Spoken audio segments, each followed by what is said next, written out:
और आपकी समस्या का निराकरण आपको ही ढूंढना पड़ेगा। आपके गांव की समस्या का निराकरण कोई और गांव नहीं कर सकता चाहते हुए भी। उदाहरण के तौर पे आपका अगर सिर दर्द हो रहा है, उदाहरण देते हैं, आपका सिर दर्द हो रहा है, आपका सगा भाई एमडी डॉक्टर है या कोई भी व्यक्ति बहुत बड़ा, कोई प्राइम मिनिस्टर भी है, क्या वो आपके सिर का दर्द ले सकता है? नहीं ले सकता। और आपको दर्द हो रहा है और कितनी भी बेहतर टैबलेट है, लेकिन वो आपने भाई ने खाई तो आपका दर्द कम होगा? नहीं होगा ना। कितना भी बड़ा हॉस्पिटल हो, कितना भी बड़ा डॉक्टर हो और कितनी बेहतरीन मेडिसिन हो, सिर दर्द जिसका हो रहा है उसको ही खानी पड़ेगी। और खाने के बाद भी उसी के अंदर के सेल, टिश्यू और ऑर्गन को वर्क करना पड़ेगा, तभी उसका जो है दिमाग दर्द कम हो जाएगा। उसी प्रकार से आपके गांव में कोई समस्या है तो उसका निराकरण आपको ही करना पड़ेगा, उसके लिए मेहनत आपको ही करनी पड़ेगी, उसके लिए जो प्लानिंग है वो भी आपको ही करनी पड़ेगी, तभी उस समस्या का समाधान हो सकता है और वही समाधान शाश्वत भी होता है। और आज हम यहां पे बैठे हुए हैं तो मन के भीतर हम यही संकल्प करें, सबसे पहले हम हमारे मन के अंदर का जो इन्फिनिटी कॉम्प्लेक्स है उसको हटा दें।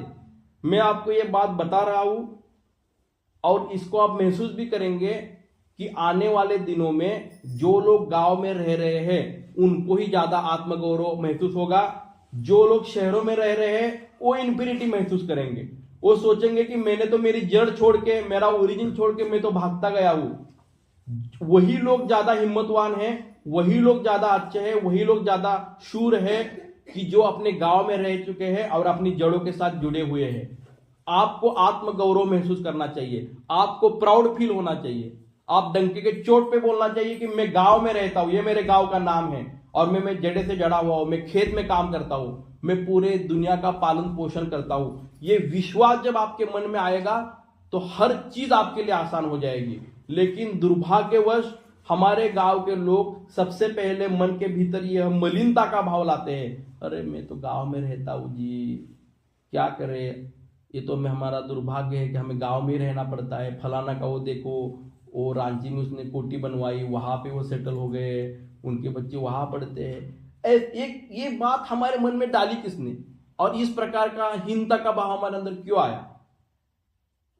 तो ये जब स्वाभिमान हमारे अंदर दोबारा निर्माण होगा, जब आपके मन के भीतर वो विश्वास होगा और आपके मन के अंदर जब हमारे भारतीय संस्कृति और परंपराओं के लिए श्रद्धा होगी, तो आप सामर्थ्य के साथ, स्वाभिमान के साथ और आत्मगौरव के साथ अपने गांव के अंदर रहेंगे और अपने गांव को इस प्रकार से विकसित करेंगे कि शहर के लोग, आजकल वही विलेज टूरिज्म क्या है, एग्रो टूरिज्म क्या है, शहर के लोग आपके गांव में आएंगे, पैसे दे के 2-3 दिन आपके गांव में रहेंगे, उस गांव के सुकून को महसूस करेंगे और फिर बोलेंगे अरे हमें तो अभी ड्यूटी के लिए, काम के लिए तो जाना ही पड़ता है, लेकिन मेरा मन जो है वो गांव में लगता है।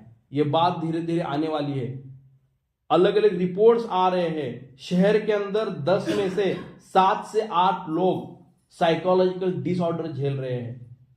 वो माइंड से डिस्टर्ब है, वो अंडर प्रेशर है, वो डिप्रेशन में जा रहे हैं। आप ये मत समझिए कि शहर की, वो एक बहुत अच्छा दोहा है, कुछ भी नजर नहीं आता जब शहर में होता अंधियार। कुछ भी नजर नहीं आता जब शहर में होता अंधियार। रोशनी तो उसकी है जो अंदर शमा जलाना सीख गया। जिसके अंदर वो दिया जलता है, जिसके अंदर जो ज्योत जलती है, उसी का प्रकाश शाश्वत होता है। एक दिव्य ज्योति से असंख्य दीप जल रहे, कौन लोग बुझा सके, आंधियों में जो जले। तेज पुंज हम बड़े, तमस चीरते हुए, देश के लिए जिए, समाज के लिए जिए। ये धड़कने ये श्वास हो, मातृभूमि के लिए, कर्म भूमि के लिए, जन्म भूमि के लिए।